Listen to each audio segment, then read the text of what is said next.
Now that we have covered all 7 of the Gelfling clans, it's time to dig a little deeper into each one, uncovering the details, unlocking the magical, mystical, and poetic properties of the Gelfling.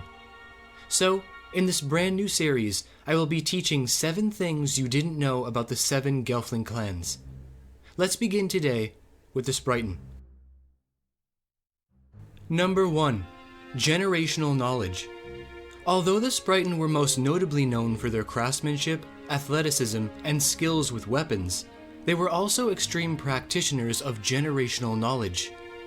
Even though most clans valued this, the Spriton clan believed in the memories of the many instead of the one, and adhered more strictly to the cycle of seasons.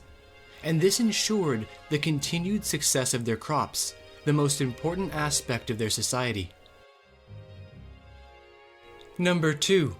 The 3 Apprenticeship Groups. In order to command a thriving lifestyle and a well-balanced workforce, the Spriton clan instituted 3 apprenticeship groups.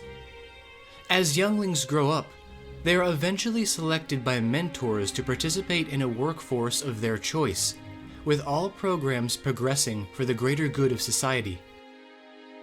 The first group were the hearth workers, which included literal and figurative stokers of the flame and of the soul.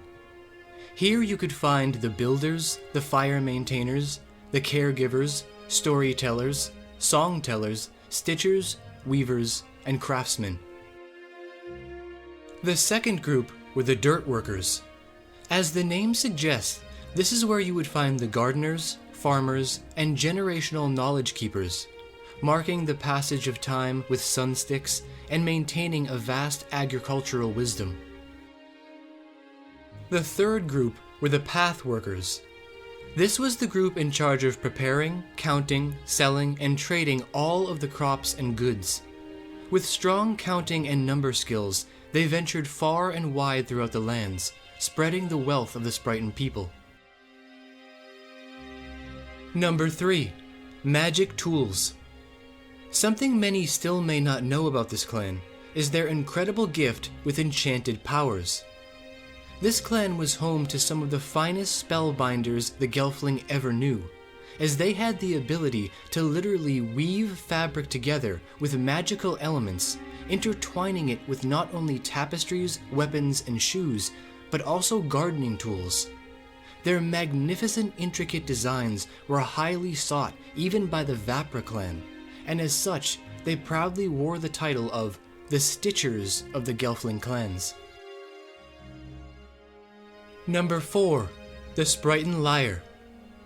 Because of their fine craftsmanship, the Spriton clan were also excellent creators of instruments. Countless stories tell of their master musicians who spent many trying perfecting designs and fabricating melodies that matched those of Thra herself. One instrument in particular was the Spriton lyre. Most Gelfling lyres have 6 strings, made from various metals. But the Spriton lyre had a 7th string, spun from special Vapran metal, mined from the mountains of Harar. This gave the lyre a supreme ethereal sound, and became a distinctive feature of their songtellers. Number 5. The Sour Squash. Sour squash is a Spriton speciality. In fact, every autumn, they harvest it and hold a special festival in its honor. The entire clan gathers around the hearth to collect and cook these delicious fruits, which marks the beginning of the harvest season and the coming of the long winter. The giant hearth at the center of the town fills with thick, sweet-scented smoke, and Spriton of all ages roast and prepare it over roaring fires. Although sour when raw, as it cooks, the outer skin became crispy and flavorful, while the inside took on a warm, juicy, sugary sensation. Number 6. Suthu Training.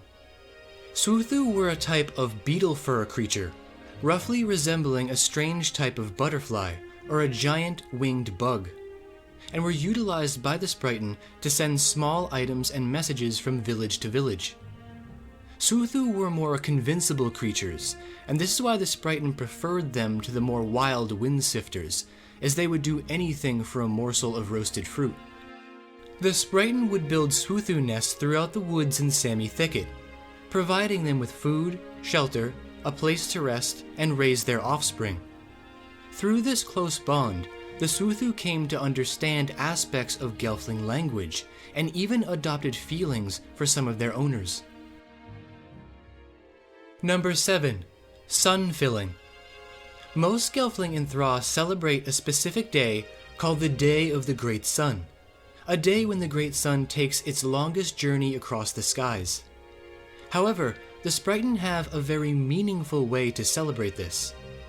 On the days before the event, the entire clan helps to cut back overgrown branches of the trees and remove thatching from their roofs. This way, as the sun casts its bright rays over the entire village, the light can fill their homes, with hopes of the radiation lasting all throughout the long winter. Interestingly, any old or discarded items are brought out to be burned in the large communal hearth, as a symbol of beginning again. And after the fires burn down, each would take a handful of ash from the fire pit and place it on their roofs as a respectful reminder of the past. I hope you all enjoyed this video.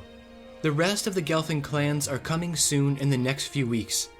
Now it's time for you guys to leave all of your thoughts and opinions down below in the Great White Void. As always, until next we meet, take care, and I'll see you guys back here for the next video very soon.